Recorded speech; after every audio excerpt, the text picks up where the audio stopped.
Hello, and welcome to the Brooklyn Rail's 236th New Social Environment.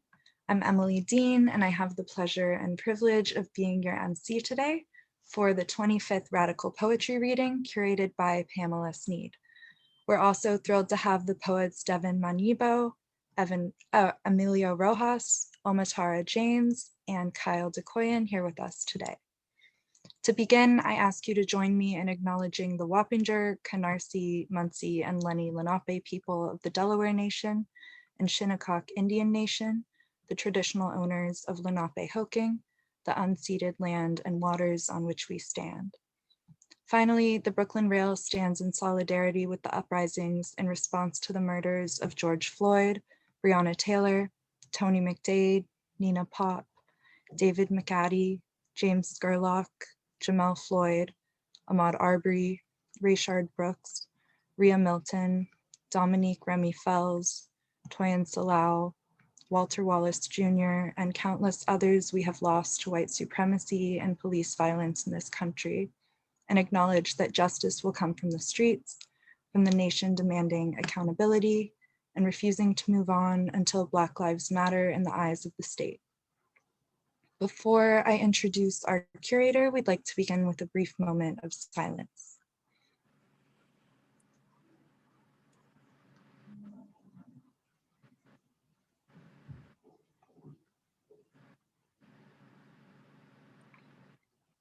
Thank you.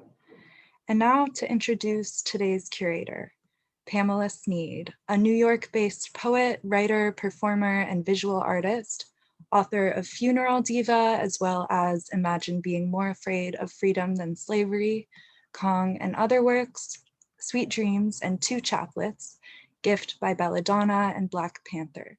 She's been featured in the New York Times Magazine, The New Yorker, Artforum, Hyperallergic, and on the cover of New York Magazine. And I will post a full bio in the chat if you'd like to read more. But Pamela, take it away. Hi, everybody. Welcome. I'm so excited to be hosting today. I brought to you some what I think are some really incredible voices. I hope that we'll have a good time and a radical time. I want to post the link to Funeral Diva at some point because that's been out like 2 or 3 months. And I hope everybody buys it. and also, for all the poets reading today, if there's something that you would like to, let people aware of, please do. I want to thank the Brooklyn Rail for inviting us and like making space for all of this. And then basically, I want to shout out to Josiah because I didn't get a chance to call you. But I'm glad you're here on the thread. And I'm going to open it up, and then we're going to start with Devin, and I'll read their bio. So I have a brand new poem, and I love to take risks. So I want to start with all this, I want to start off this radical stuff. All right. Inadvertently, during a conference meeting, a Black student and I start to giggle over a Black Lives banner she sees outside of her window each day. It's hung on the side of a building. We understand the irony that a major corporate gentrifier responsible for the displacement of hundreds of thousands of Blacks that destroyed all sense of Black culture in its midst.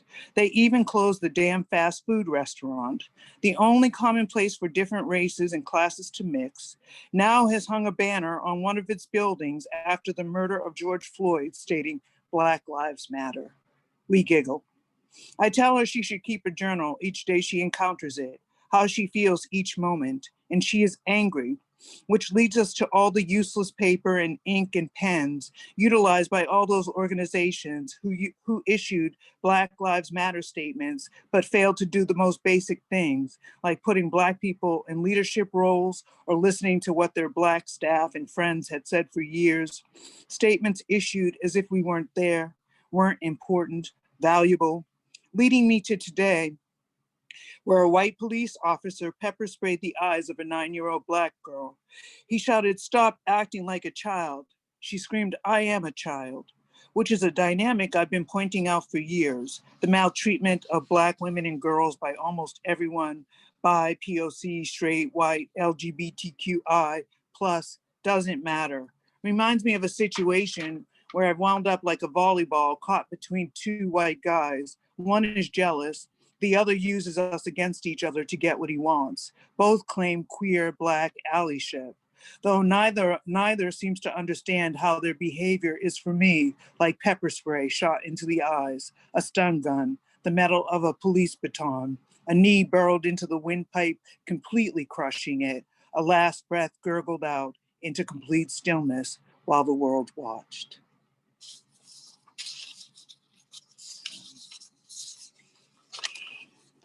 All right, so you are my test on that. Okay, let me just pull up the bios. Give me a second. Shit.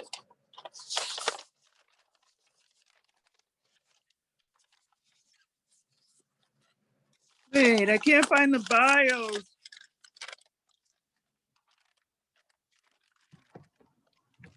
Oh, help. Okay, can somebody post Devin's bio in the chat? Yes, I will post that in the chat. Apologies for this. Yeah, I thought I just printed them out. Oh, okay, I got it. Okay. Devin Menevo, an interdisciplinary artist, feeder, and organizer. She is the co-curator of Maracuya Peach reading series and the co-editor of the publishing project Already Felt, Poems of Revolt and Bounty with Danilo Machado and Alexis Aceves Garcia. She makes and bakes bread in Brooklyn. Please welcome Devin Menevo. Yeah. Hi, everyone. Oh my goodness. This is my favorite kind of lunch where I get to hang out with so many people I love so much. I have a few poems to read. This one is Ars Poetica for early morning. I am always rumbling, wide toward fullness, to thrill the mouth. My meds make me nauseous these days, and when I can't eat, I find another way. Into my Saturday produce tumbles out of my hands. Blackberries stain the bottom of my bag, my breakfast, warm bread. Za'atar and olive oil slicks my chin when I've scalded the coffee, mellow the bitter. A hand clutches itself when kindness feels less possible. Turn space into space from open palms placed on red hot cheeks. Mine are yours. The same photograph over and over again.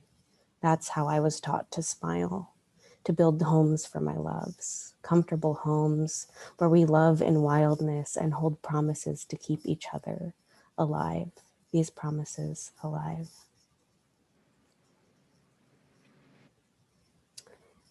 This is a bestiary in the circumstance that my mother was a bear adorned in sun, May 18th, 1972.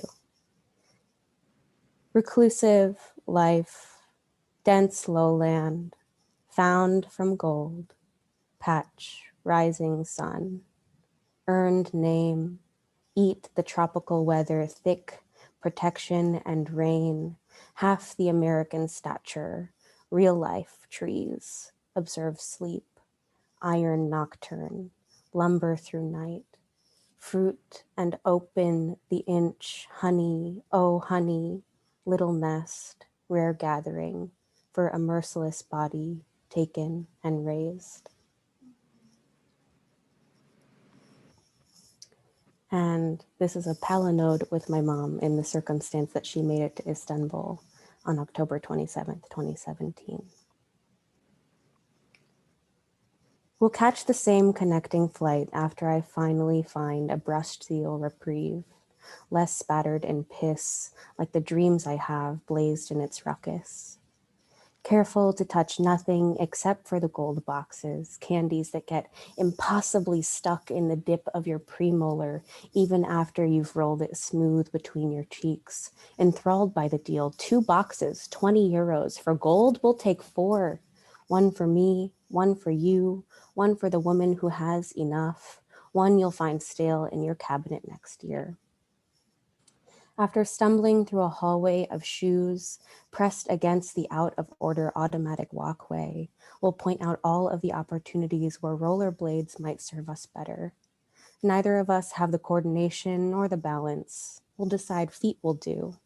Polite to walk at a pace where we can't be a threat. Talk at a pace where our body fends threat. On the 3-hour flight, we're given a steaming something, soft bread and softer butter, a carton of sweetened milk. Morning, you'll say, as you stretch long. Fingers tuck the window closed, and in no hurry, I'll turn to you, no question it's you, asleep wrapped tightly in a white blanket. I won't collapse, you'll hold my warm wrist.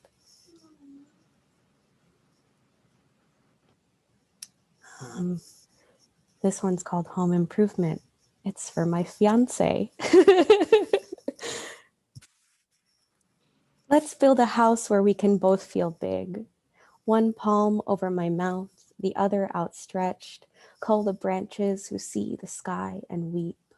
Pull the green into my throat. Remember the way we fill each other up. I'll build you a cabin from the bones of our enemies. Better yet, I'll craft a boat from the pits of thin-skinned yellow plums, distended by beach sun and burst in their bag. Spackled together by sap left on my fingers, activated when I push 4 knuckles between my lips to show you how much I can hold. Some mornings I hover my hand over you, wait for the soft rise and pile. Hum a chorus into the dead air, catch these thrums of rest and sing your songs back to you.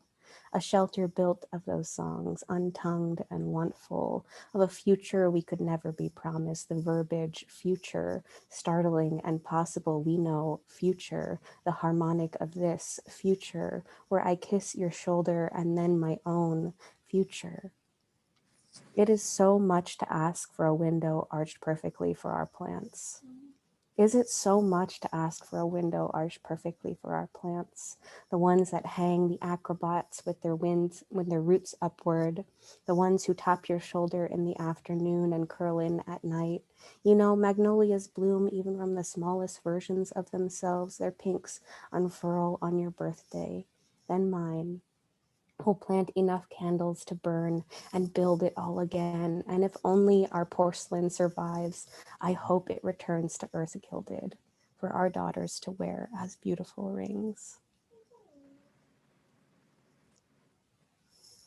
And here's a cute little one that I'll read 3 times. Hers and hers. Today, you text me a photo of your butt. Soft, peaked, and electric. Right now we have the approximation of touch. So I dream my hand gently cupping the right and then the left, giving you a saucy little smile, pressing our cheeks together, then peel our skin apart. I put on a thong for the very first time today, look in the mirror, think, what a treasure, holding all of this under my daily boyhood. Manny Santos had it all right, plush secret, crowned glory. Today, you text me a photo of your butt. I put on a thong, soft peak and electric. For the very first time today, look in. Right now we have the mirror, the approximation of touch. Think what a treasure. So I dream my hand gently holding all of this, cupping the right then the left under my daily boyhood. Give you a saucy little smile. Manny Santos had it all right. Press our cheeks together, plush secret, then peel our skin apart, crowned glory. That's all. Thank you. Beautiful. I like that love. Okay, Emilio Rojas, a multidisciplinary artist working primarily with the body in performance using video, photography, installation, public interventions, and sculpture. As a queer Latinx immigrant with indigenous heritage, he engages in the post-colonial ethical imperative to uncover, investigate, and make known undervalued or disparaged sites of knowledge, narratives, and individuals. He utilizes his body as an instrument to unearth have removed traumas, embodied forms of decolonization, migration, and poetics of space. His research-based practice is influenced by queer and feminist archives, border politics, botanical colonialism, and defaced monuments. He is also a translator, community activist, yoga teacher, and an anti-oppression facilitator with queer, migrant, and refugee youth. Please welcome Emilio. Hi, everyone. Thank you so much, Pamela, for inviting us, this beautiful group, and also for everyone at the Brooklyn Rail for all the work to make this happen weekly. That's a real treat. I'm going to start with a poem that I wrote last year, on April 4th, for Maya Angelou's birthday, called Enter a Room. There's a bunch of interviews that she does and speeches where she says, every time you enter a room, bring everyone who ever loved you behind you. So while I'm reading it, I'm going to ask if you can change your name to a person. If you know how to change your name, the 3 dots on the right corner of your little video screen, if you click it and then it says rename, and then you can rename it to someone that you bring into a room when behind you. As I read this. Enter a room to Maya Angelou. Enter a room, leave the door open for everyone who ever loved you to walk in behind you. You are never alone. An army of one ready for battle and rebirth. Summon all the words of kindness ever spoken to you by all the mother tongues of your ancestors. Remember, the dead can still walk through doors, even walls, and surround you. Enter a room, prop the door open for everyone who comes after you without keys. Better yet, unhinge the door, take it down, leave a portal, set the door on the floor as a reminder, a welcoming mat with the words, never take access for granted. So that's the first. This is the poem that I shared with Pamela and got an invitation, so I'm going to read that one. It's called Electric Blanket. I've been hiding under electric blankets through the whole winter and trying not to use all my heat because it's expensive. So I only turn in the heat in my blanket on nights. So I've forgotten to love the pieces of me that stay under the blankets every morning, refusing to live.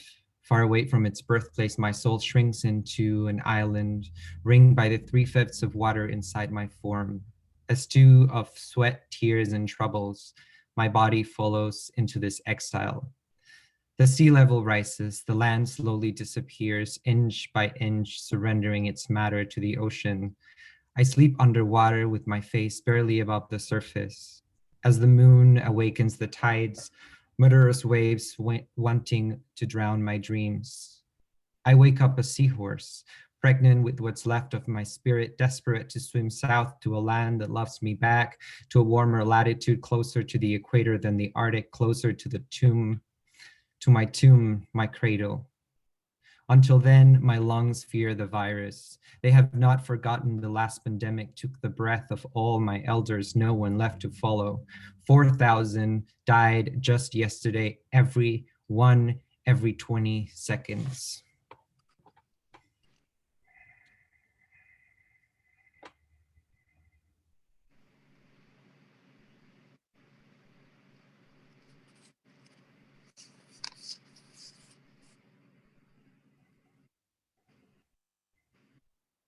Due to travel restriction, the United States organizes coups at home. Videla, Banzer, and Pinochet send postcards from hell. Heat like healthcare is too expensive to pay, so I keep my house below 40 degrees, just above freezing, and hide under electric blankets. My body, now an island covered by a soft navy blue polyester sea. My bed remains permanently empty but warm.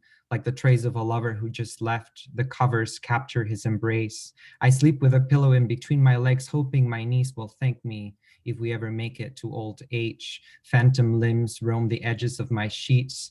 My memory mattress misses your morning wood. My mother asks over the phone 2100 miles away, aren't you afraid you'll catch on fire if you leave the blanket plugged? Imagine my limbs, a bundle of twigs bound up in bed, consumed by the flames, another faggot burnt alone at the stake.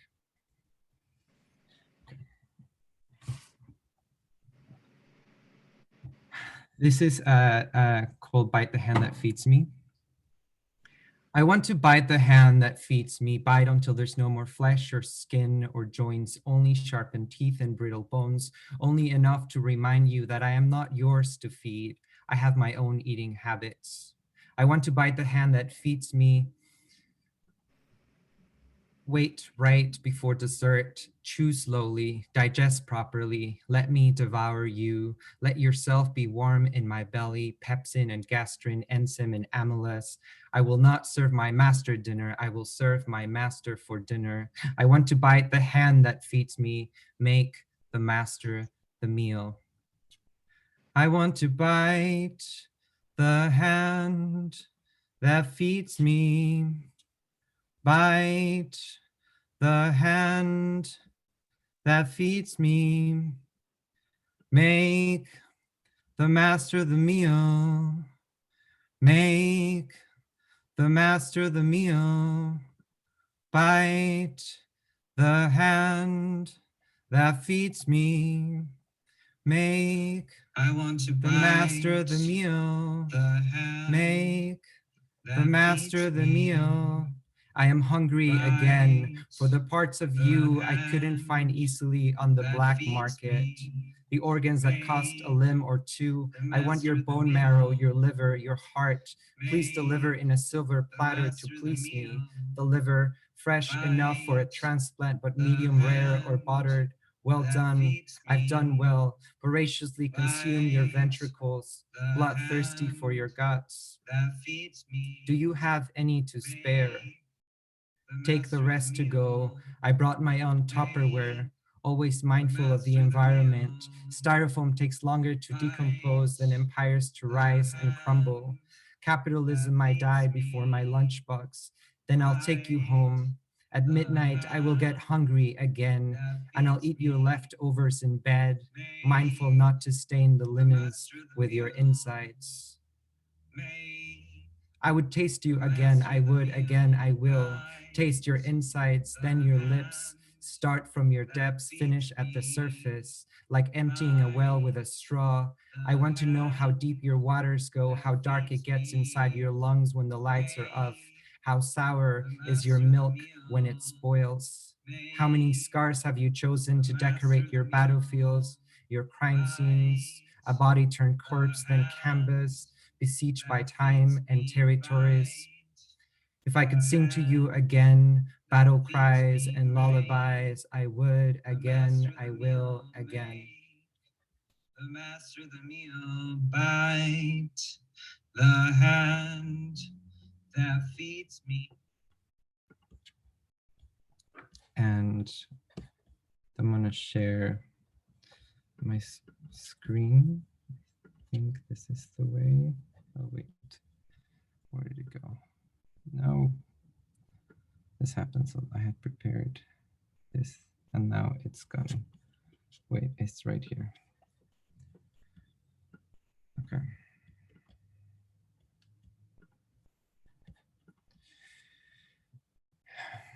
We are here because you were there and you never left, and you live inside me, in the marrow of my bones and the tip of my fingers, in the back of my throat.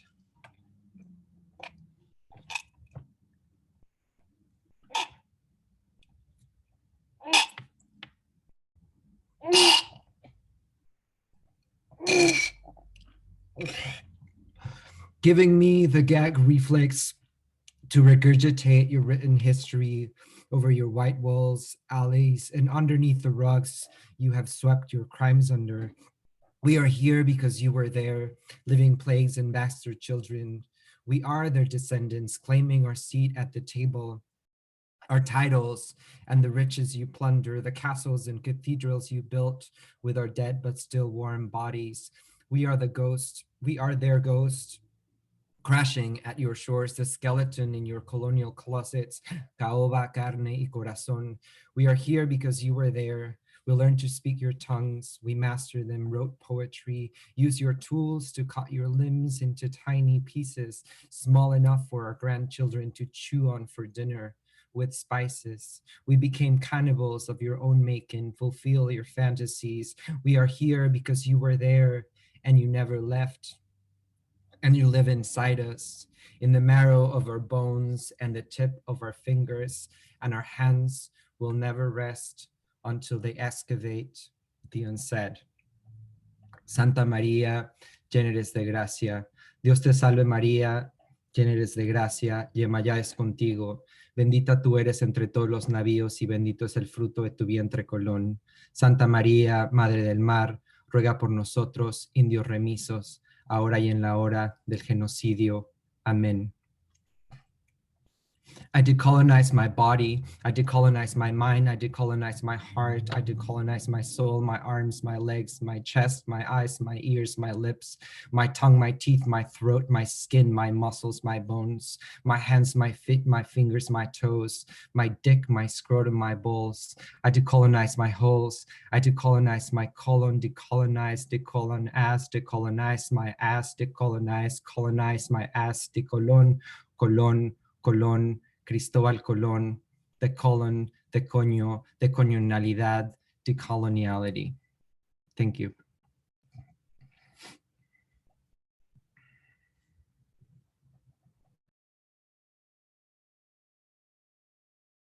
Unmute me. Hello.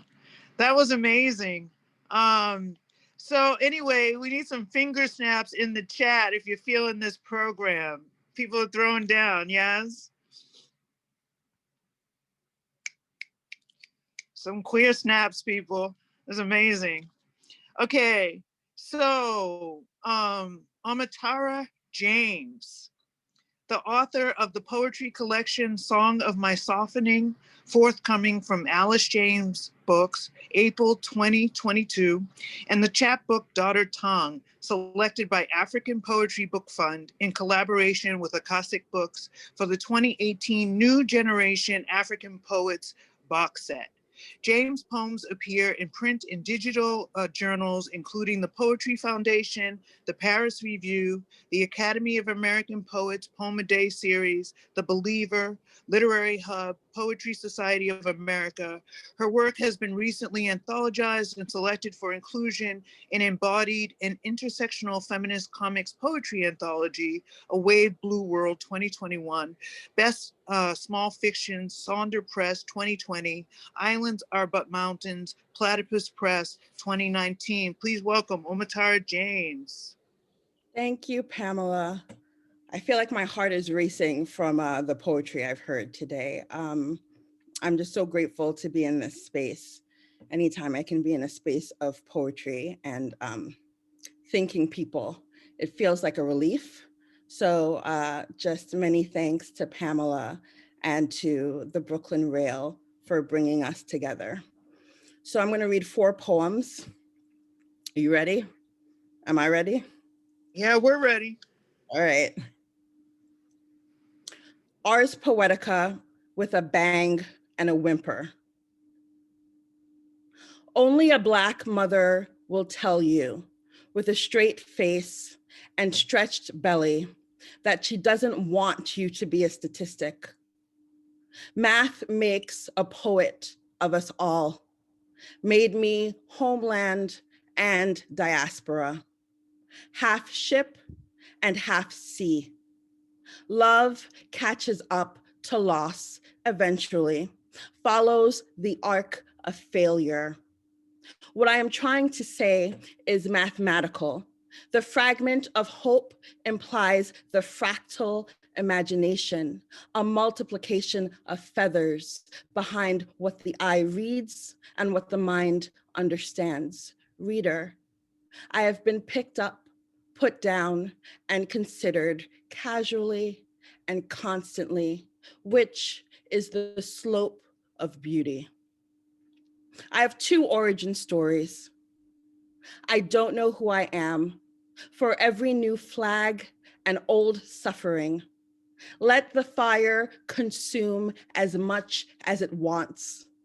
This ruin could be anything.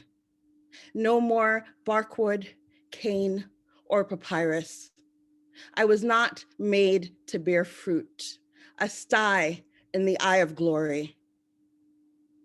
I have two origin stories. I know who I am, born of an earlier God, praised for my natural geometry.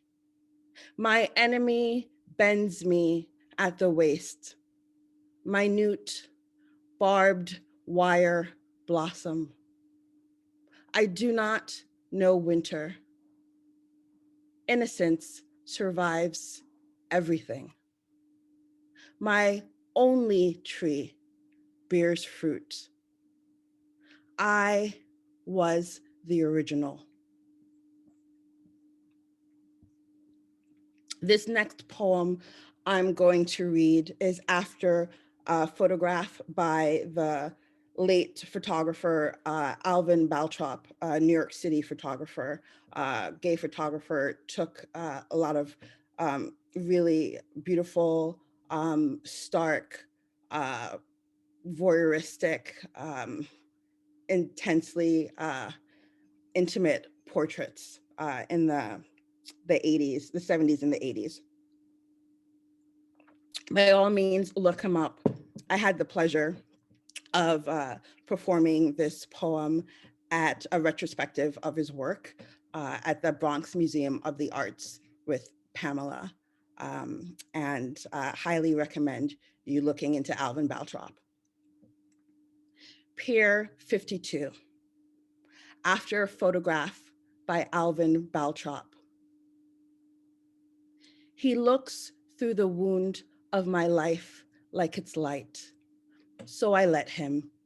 The last cube of ice outside the tray where I found him, my lover, melts atop this brick as if it's our last whiskey together. His brown, more fragrant, more dangerous than whiskey. You couldn't miss him. Nothing lasts of promise. Such is the promise of light. Not even day breaks between us. Black joy cresting over and over the summer sun. Kept a spiral of his hair in a box like a favor. His favorite pair of trainers, the taste of his lips where we first kissed, where we first blissed. I couldn't, though I tried to keep him, wouldn't keep still nor true, keep up. How was he supposed to keep me when he didn't keep me in compliments? Was I supposed to keep sweet? Look, we discovered day like it was fire, flesh like empire, touch like bloodlight. Yes, count me down like a missile. As of tomorrow and the day after, as of this darkening gelatin and silver, as of the moon and the monsoon rain, as of these piers, as of America and all its splendor, as of the alleyway and the archive, as of this f-stop and this fuck and the next, as of this click and shudder, as of the daffodil and every queer thing that obliterates winter. How are we doing? We all right? Work. Work. I'm working for you, Pamela. Work it. So this third poem is titled Tripartite, which is a term that means a political agreement between three parties. White. I want to sing America, but my teeth fall back into my throat, a darkness of flesh and hollow, the way a stolen song returns to the sea. No, no, I cannot sing America. My music rather die than bear your trouble. But trouble is a thing larger than the form it occupies. So you understand that I have always been troubled by this hunger, this desire, sex, by Blackness and my own tenderness, endless plummet into untilled land. I don't know what day it is, but it is 2:30 somewhere in America, June 2020, and I call Seher to say, I am a hot mess. By now, she knows to ignore my Americanisms, her delight undetectable on the phone. Daughters of foreign tongues, we queer joy privately. The way she taught me to pronounce her name. Seher rhymes with hair. What is it about June? I think if I die tomorrow, I want her to speak for me. When she asks how I am, she already knows and says, you are holding a lot. Her mouth too full of a mother's kindness, the kind my mother was never allowed to know. Softness is a sacrament placed under the tongue. The tangles dread up inside me, root indiscernible from shaft, indiscernible from coil, whispering into my bed at night. Nobody loves you. Afrofuturist because not in my lifetime. Blue.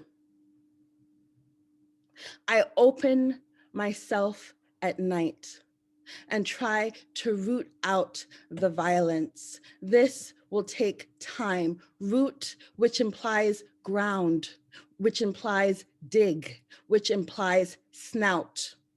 The root of all evil is want, as in the want of a man with a sword and shield, begetting a man with a gun and shield. The moan in my mouth travels the root of my bad tooth, which implies pull up by the, or rootless, a sound so close to ruthless between my gap. Tooth, a word that connotes root, is embedded in the body, in its structure. The structural root of my sorrow, my blues, was born of Germanic etymology or history, which means violence, and not my body. I am not a Black body, but a being, which implies unencumbered by you. Red. Seher. I am completely suspect. Instead of doing any of the work I should have done today, I ate jollof rice, 2 bowls, haven't showered, wrote a poem, Googled my ex, Googled my ex's wife and child, have done no housework, watched reality TV, ignored texts from my mother, wrote a really bad poem that is not really a poem, avoided emails, Googled myself. Found one of my poems on a website for song lyrics. My first love was song, though I never looked the part. No one chose me to front their band, so I sang on my own, thinking of that jazz singer Blossom Dearie, discovered long after her bloom. Having bloomed early, having missed it too, my eye always fixed on the gloam of August and the fruit of late summer. It is mid-June, and my sisters are disappearing. My brothers, brown ivory, dangling by the root. And this country, only meant to be an offshoot, can't carry a tune.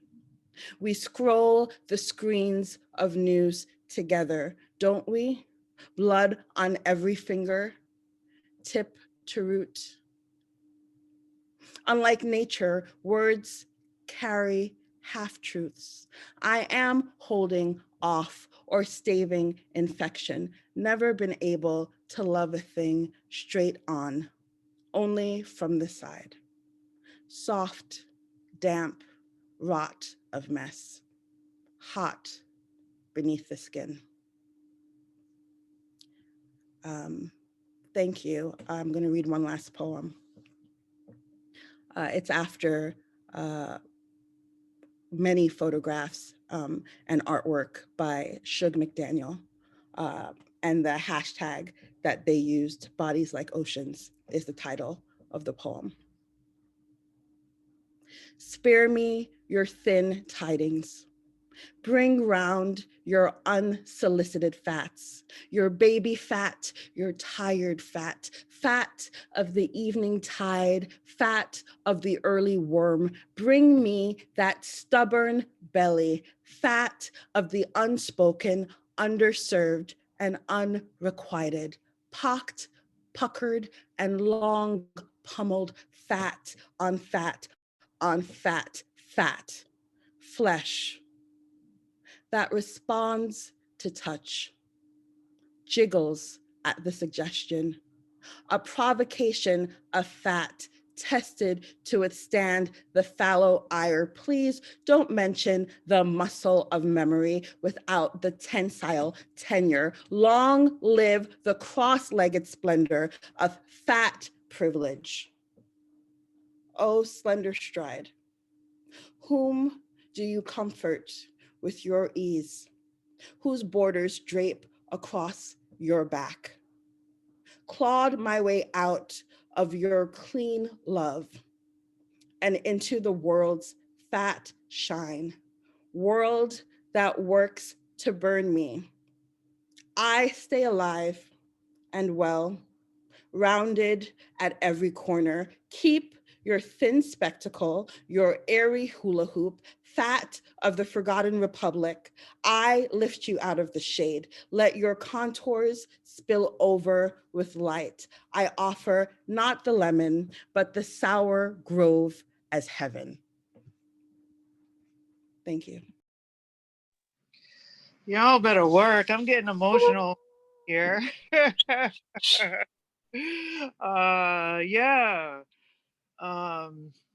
Wow. Okay. Kyle Dacuyan, a poet, performer, and translator who writes poems and makes performance. Recent poems appear in Ambit, the Brooklyn Rail, The Offing, and Social Text. He is a 2021 NEA Fellow in Literature and Executive Director of the Poetry Project at St. Mark's. Please welcome Kyle. Thank you, Pamela. Thank you to the Brooklyn Rail. I love this series. I love the weekly poetry readings, but I also love the daily new social environments. It's like a vigil for us. And I love all of the poets who've shared work today. So thank you again, Pamela, for organizing us. And everybody, if you haven't already bought Funeral Diva, make sure you buy 5 copies of Funeral Diva. I'm gonna read 3 poems. And the first one is, Earth was a period of time. Night makes a little square where the light can find permission in. A tone enters. I'm listening to organs, the instrument, but also to myself, my parts of me, and I cannot distinguish the sound of the reality from what might just be the friction of my nerves harmonizing with blood. Sound of thought conspiring, it evaporates until eventually you reach a point of listening that is maybe just a few decibels or waves above sleep. Then thought becomes music, or vice versa, or consciousness is music, or music makes a square where consciousness evaporates and lets the light in. I was profoundly awake with no sense of it, and on the final note, both of my hands shoot up involuntarily like a hallelujah or astral projection.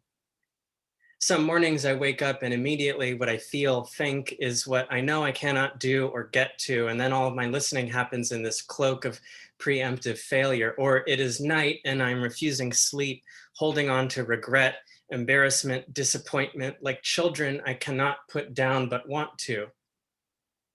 Every day I neglect to write certain thoughts I think I should, and it's fine. In fact, it is essential because forgetting is another kind of writing that happens within us. There's nothing I want to remember everything of.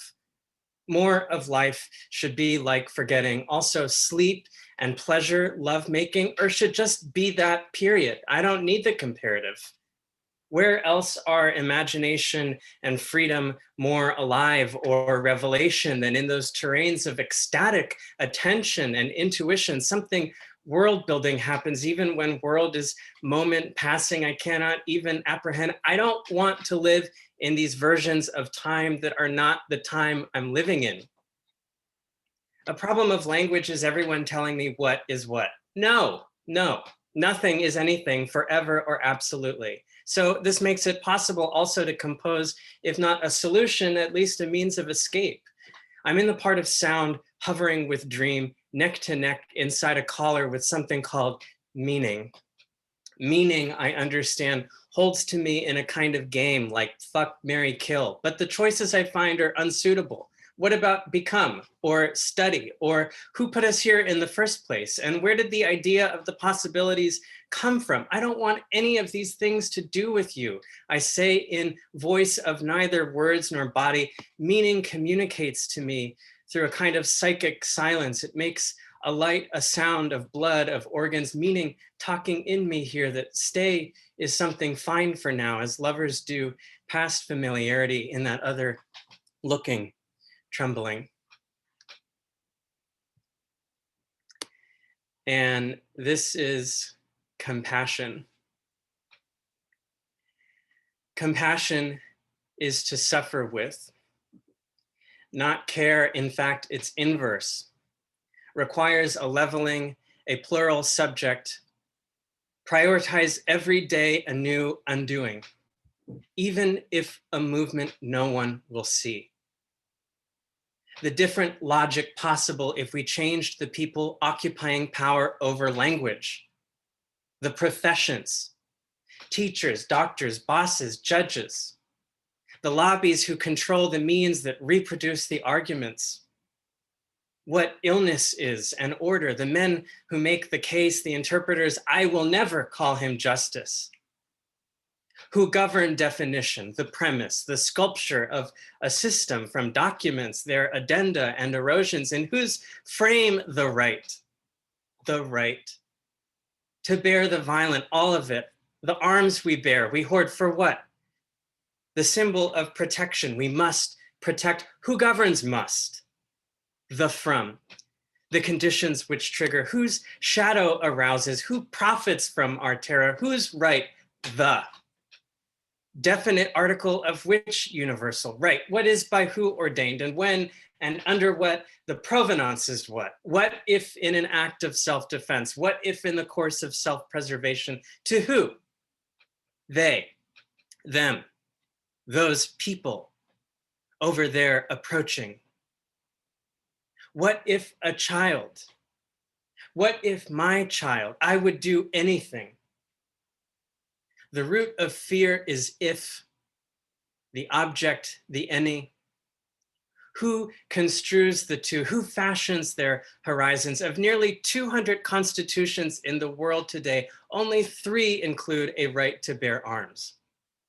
Mexico, Guatemala, the United States of America. Ours, the only of the 3 with boundless provision. Mexico, Guatemala, the United States of America. Makes you think the girl, she was 7 traveling from Guatemala. Travel implies choice, revise. 7, she was fleeing north toward asylum. Days without water, without rest, days held by the border patrol in whose arms 7, she was seeking refuge. 7, and we killed her. We killed this child. Use the proper subject, verb, object. Jacqueline Call McKean, a name is not a symbol. To say, to form, to hold the cavern of the missing, to account. For arms, the border, the men keeping watch of what we call security. The plural self we act in makes you think the tears, what becomes impossible in a state of dehydration, the gas they use upon the migrants, we send to the capital the architects of force. We see the Warhol and Wojnarowicz at the Whitney, where the art was underwritten by the man who makes the gas, the men who own the companies that make the gas, the poison, the suits, the soldiers and enforcers wear to terrorize the people. The prisons, our culture, a taste for blame more powerful than our will to divest. Well, if they, exoneration of the self. Well, I am not. Well, I don't. I would never. And we share our stupid pictures to show we saw the show. We are a cultured people. We march, we read, we brunch. Look, you see, wind barrels forth from a gun in the desert, every desert.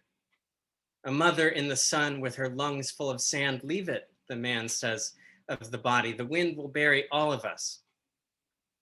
In January in Kentucky, in a town away from the country's largest rifle manufacturer, a child brought his father's make to school and opened fire. And among the first reporters to arrive upon the scene was his mother. It is whose responsibility to tell? To make sense if we go back, as is our way with if. To seek the fork of not and what. I stood some months later among the men who make from the assembly lines of guns a livelihood.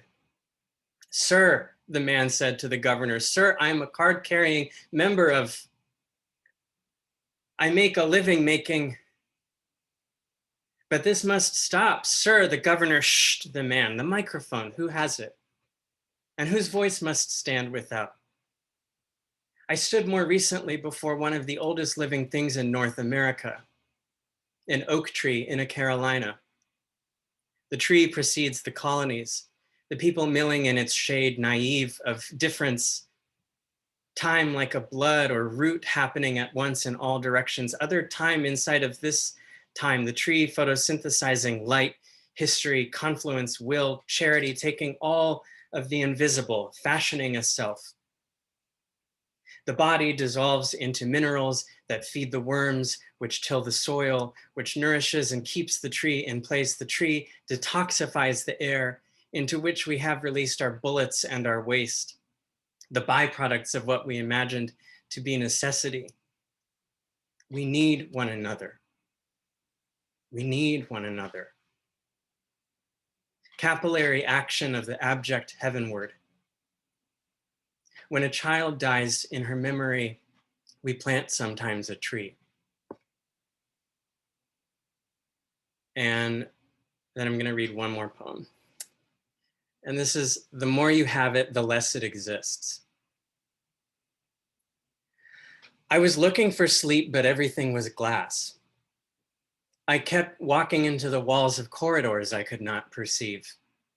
Hello, I would say when my path crossed another's. Hello, I'm looking for sleep, only to recognize upon touching the translucent surfaces what it was that came between us, which was only everything.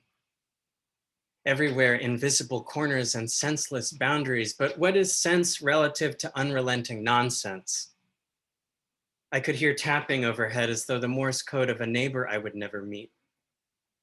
It was a vast stage, an array of scenes of people oblivious in our respective labyrinths.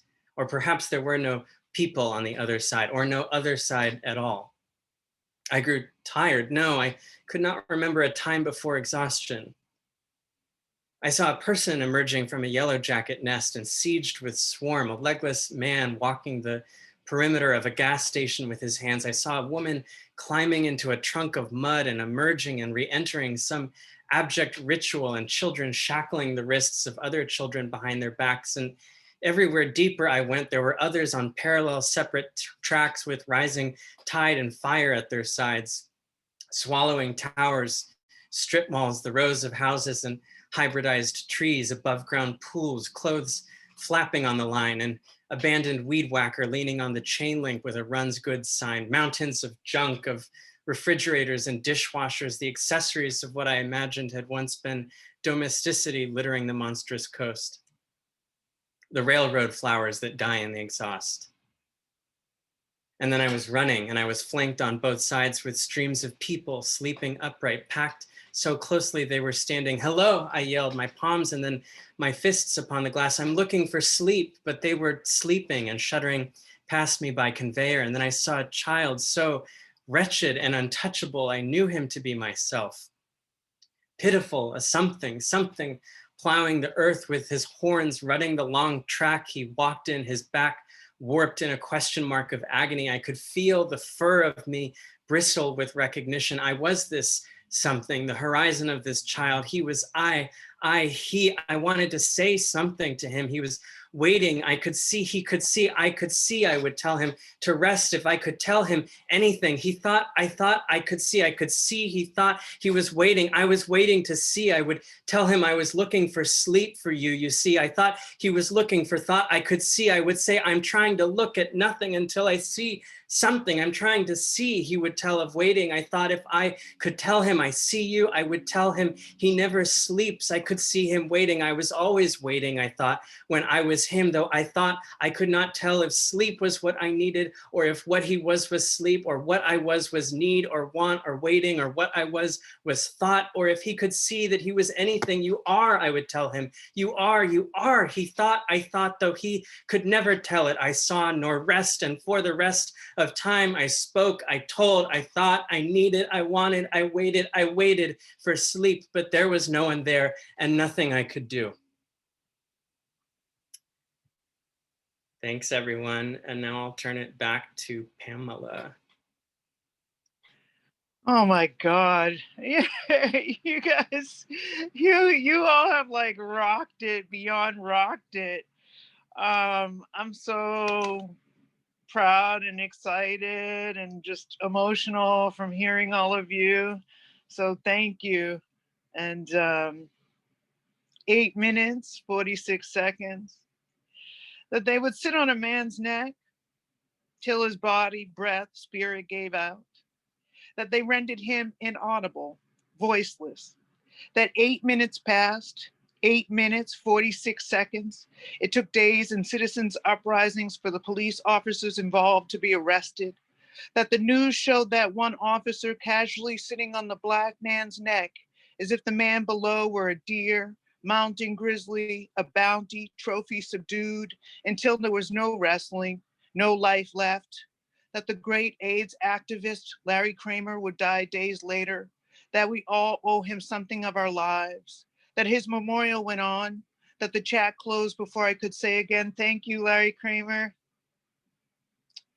Keep fighting. Before I could type George Floyd's name in the chat box, say the two were connected in the struggle for human rights. And this is something brand new.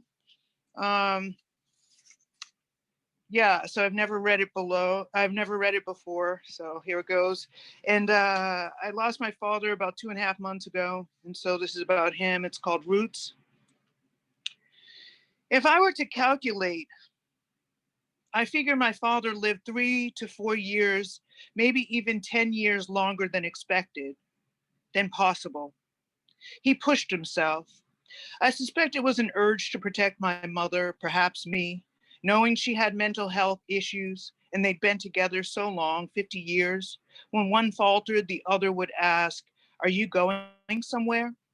There was some pact they'd stay together, but my father knew he was going. In a car parking lot 10 years ago, he told me, I'm starting to forget things. I have no memory. I haven't told your mother. The doctor gave me drugs, but I won't take them.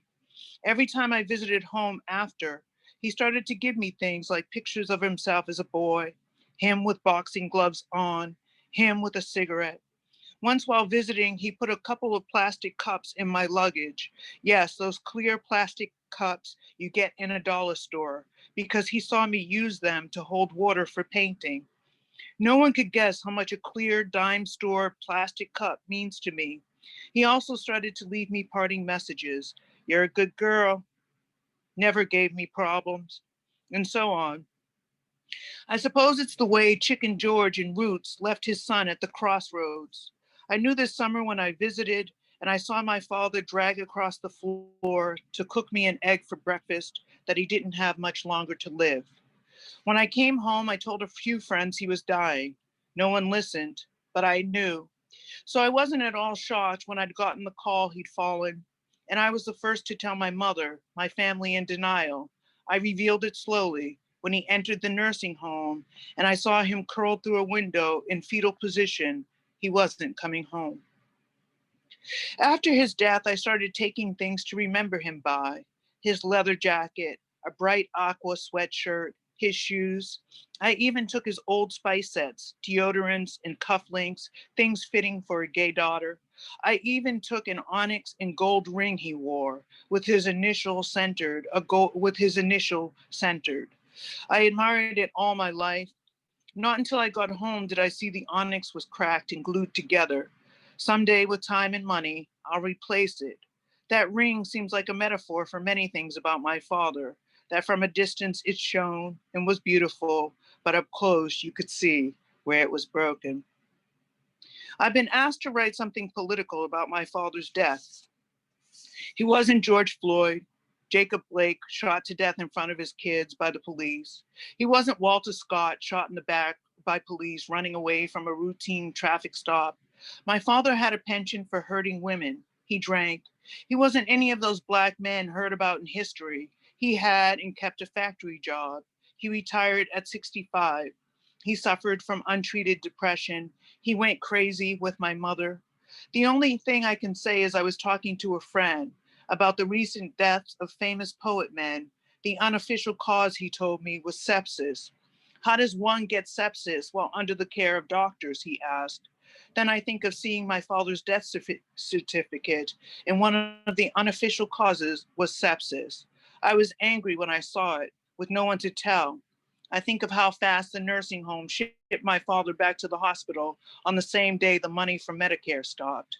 It's too tiring to fight. But still, there are questions.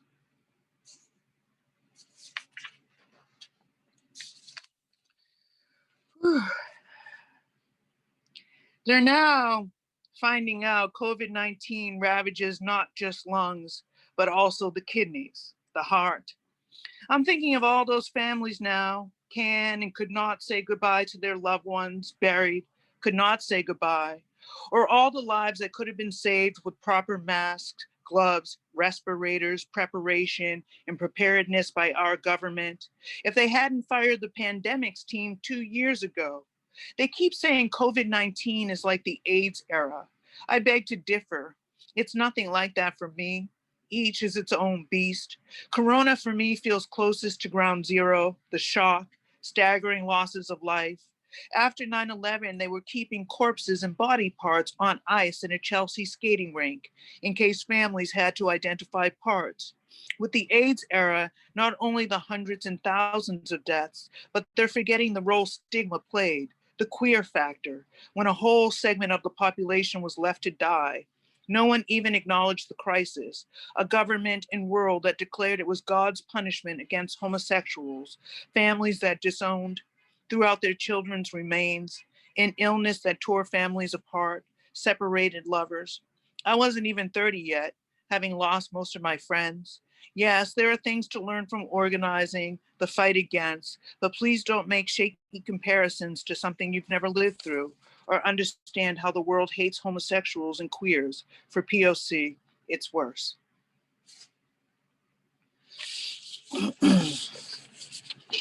Gaslight. Thanks to the 1944 black and white film Gaslight starring Ingrid Bergman, where a deranged husband tries to covertly drive his wife insane by turning on and off the stove gaslights without her knowledge, which makes her question her own sanity.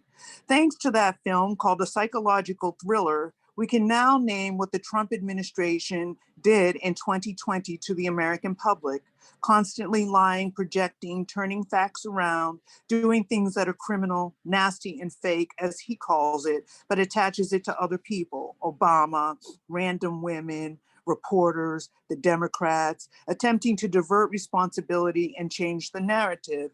It's like constantly pulling rugs out so that there's never firm ground to stand on. It's an extremely powerful form of warfare. It actually does drive me crazy when people say things like, oh, he's so stupid, such a baby, having tantrums like an infant, treating what is actual weaponry as character flaws. That's the only time that I'll ever yell. That's what they want us to believe, but call it what it is. Psychological warfare, which is an extremely powerful form of mental manipulation.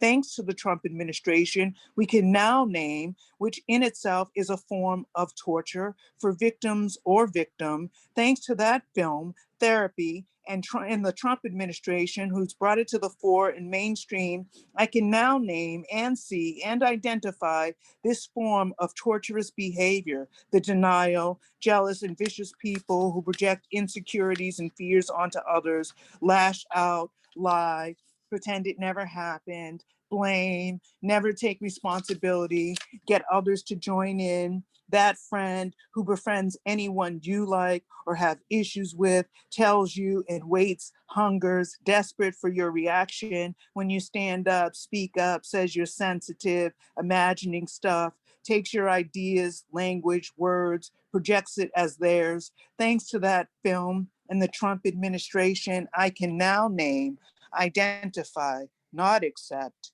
speak.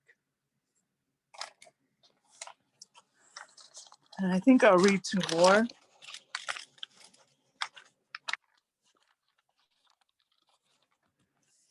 I'm not sure why, but it's taken forever for me to write this poem.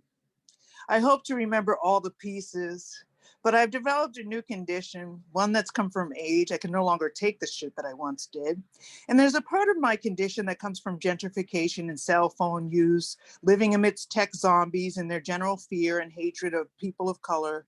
My condition is called sidewalk rage. It's kind of like road rage, but it comes when I'm walking down the street and there's some millennial who's just moved into the neighborhood who thinks it's theirs, a white girl who in broad daylight feels a dark presence walking behind her. It's me, minding my own business, and she gets so panicked and paralyzed, she stops walking and holds her purse. With my new condition, I yell, if you don't want to live around Black people, get the fuck out of the neighborhood. She's shocked. Or in another scenario, you see random white women on their phones, standing in a doorway, completely blocking it because, you know, like only they exist. And you're like, hello, hello. Yes, all these years I thought I was still a small town girl. And then suddenly with my sidewalk rage, I'm a bona fide New Yorker, like the ones you've seen on bicycles banging on the hood of a taxi cab that tries to cut them off. My person with sidewalk rage is a character of their own, where once I was silent. Recently, I confronted a man who was blocking my path crossing the street. He had his head down and he almost ran into me. I sucked my teeth loud and I shouted, hello, hello, move. He was so angry, I confronted him. He yelled, suck my dick. I started to yell something profane, but I stopped myself.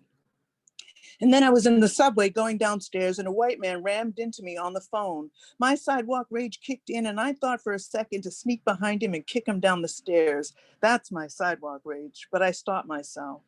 I don't know who this person is in me, who would never speak up for herself, was always soft and vulnerable, who's been at various times pickpocketed, blasphemed, body slammed, ransacked, ridiculed, who now has a voice, who now lets rage show, who couldn't express herself, has now become all angles and sharp edges. And okay, Born Freeze. I used to always write about a subtle saint, slamming his hand down on the pulpit at Donald Wood's funeral, when it was common to hide the cause of death of young men who died from AIDS, if they were buried at all and weren't abandoned.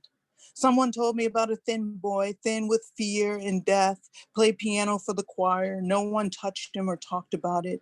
I know in my mother's family, her mother's sister said a parasite had killed her son when he died suddenly.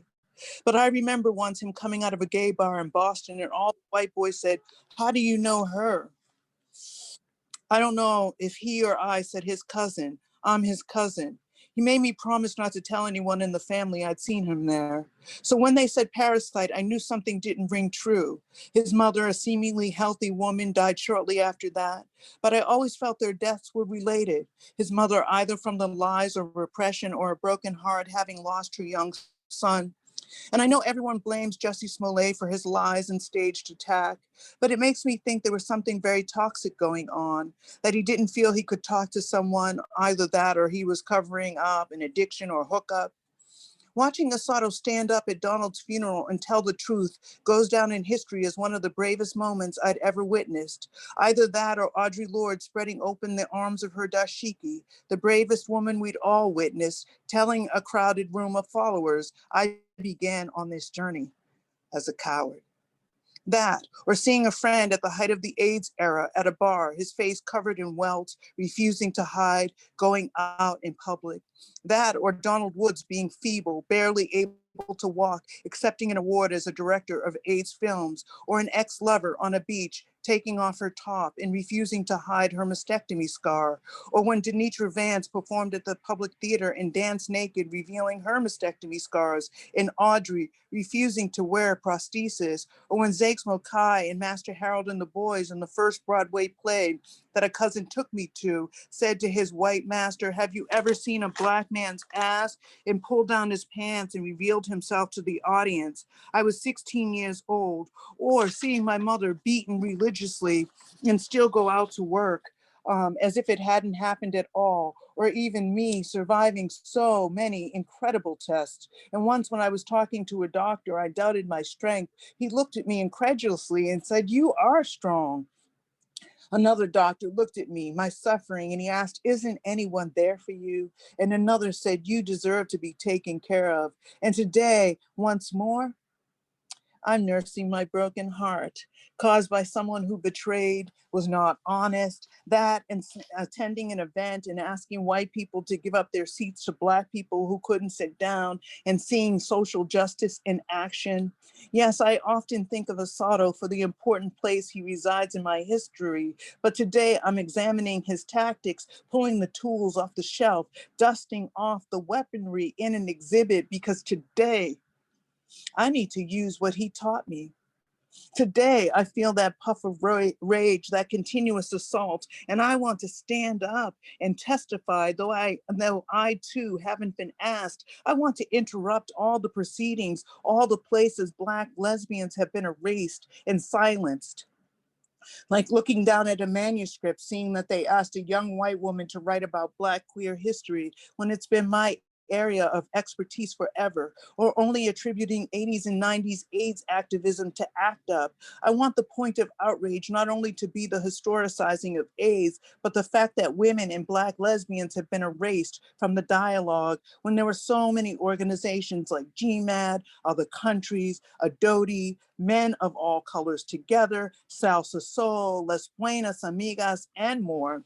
Or asking where are all the Black lesbians on polls, because certainly they were on the piers and part of that history. And why are white men constantly at the helm to tell our stories? And why don't white queers recognize this? That, and seeing panel after panel being organized on history and art, all things important to the world, and no one thinking or noticing it might be important to have a Black lesbian present, just like they kicked Stormé out of the Stonewall narrative. And what about the people who weren't on the streets, but in jobs, fighting the system, the dykes and the queers meeting each other, forming community and connection and families and love, just like in South Africa, where they prevented intermingling, but ways were found.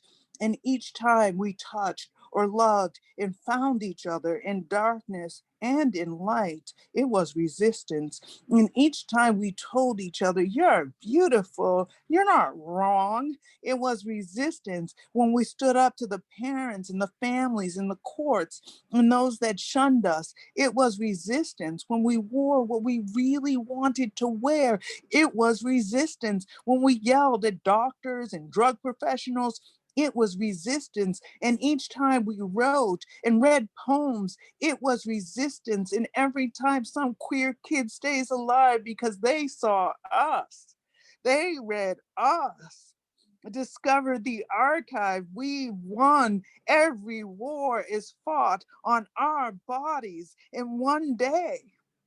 After the gender, racial, sexual orientation wars are over in America, there will be a new generation, just like in South Africa, called the Born Free. Thank you. So I just want to thank everybody. Really, really great program. Yeah, I'm deeply moved. So thank you. Thank you to the Brooklyn Rail. Yeah. Thank you so much, Pamela. That was an amazing reading and such amazing curating today too. Thank you, Kyle. Thank you, Omotara. Thank you, Emilio, and thank you, Devin. It was incredible to hear all of you. And thank you to all who tuned in. Before we say goodbye, we are celebrating the Rail's 20th anniversary this year, so please consider making a contribution to our anniversary fundraising campaign to keep the Rail and our special projects free, relevant, and independent, like our NSE conversation series and our special project, We the Immigrants. Every amount matters to us. Check out the chat for more information or ask one of our team. And please join us tomorrow at 1 p.m. for Common Ground, Notions of Exile, with curators Fabiola R. Delgado and Farid Mereb, and artists Genesis Aleon and Miguel Brachelli. And please join us next week for another radical poetry reading curated by Barry Schwabsky. You should all now be able to turn on your microphone and say goodbye as you leave. Thanks all. Thank you, Pamela. Thank you, Pamela. Thank you so much. Thank you, everyone. Pamela, thank you. Thank you, Kyle. everyone. Thank you, Pamela. It was amazing. Thank you so Great much. reading, guys. I Thank you, appreciate it. everyone. That was phenomenal, gorgeous. We'll be rolling in this beauty and force and magic for some time. Whoops. Gotta go. Thank you. Everybody was so amazing.